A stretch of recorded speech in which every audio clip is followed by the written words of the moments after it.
Well, I'm joined right now live from London by Lord Rami Ranger, who is a member of the House of Lords of the Conservative Party. Now, Lord Ranger, of course, we've all been watching in India. In fact, for once, UK politics is making Indian politics look boring.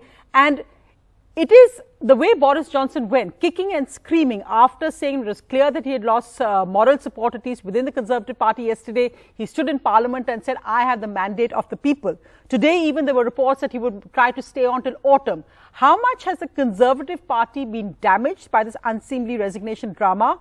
And do you think that you can actually revive? Can perhaps a Rishi Sunak or another popular face revive the Conservative Party at this point?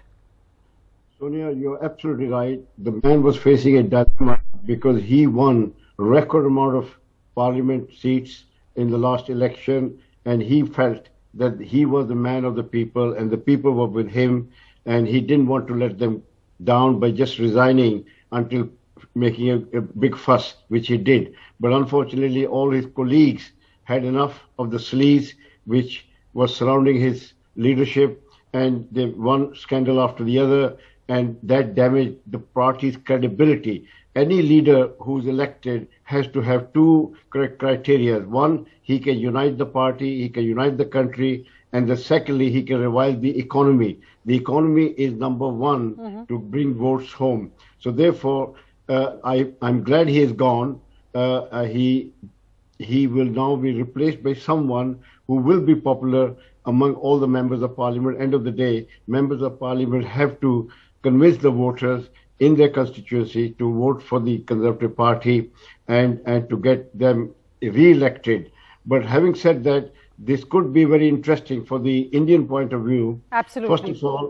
First I of just all, want to ask you on that because, of course, the Conservative Party has faced a series of defeats in the recent parliamentary by-elections in their stronghold. So, in that sense, Labour looking much stronger. Can Rishi Sunak, you mentioned the Indian point of view now, he in the last, especially at a time when the average Britain is facing a huge inflation, cost of living crisis, can Great Britain's wealthiest minister, somebody who of course is the son-in-law of Infosys in Narayan Murthy, his wife wealthy in her own right, is he the right face right now for the Conservatives, do you think? Well, he has been a very reliable chancellor, one of the best we had. He was very imaginatory. He offered a lot of support to businesses. He saved a lot of jobs. And on top of that, he found a lot of money for the NHS. With that, we could have the record vaccine rollout program. And that is, people are enjoying freedom in Great Britain as a result. So he has been a very clever chancellor, and he's a very popular chancellor. He has no baggage attached to him, although there was a little controversy. They never broke any rule because that rule was given for people to have a non-dom status, so that was legitimate. But as you know, the press will always find something to create sensation.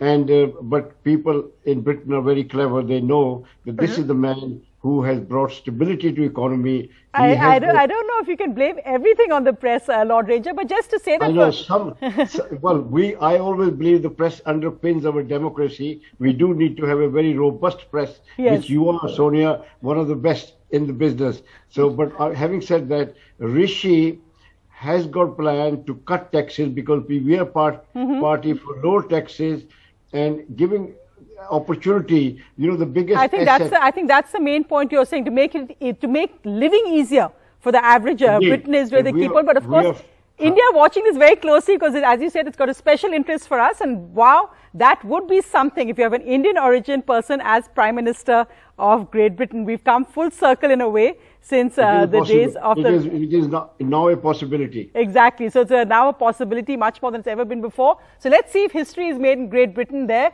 We'll all be watching with great interest. Thank you, Lord Ranger, for joining me.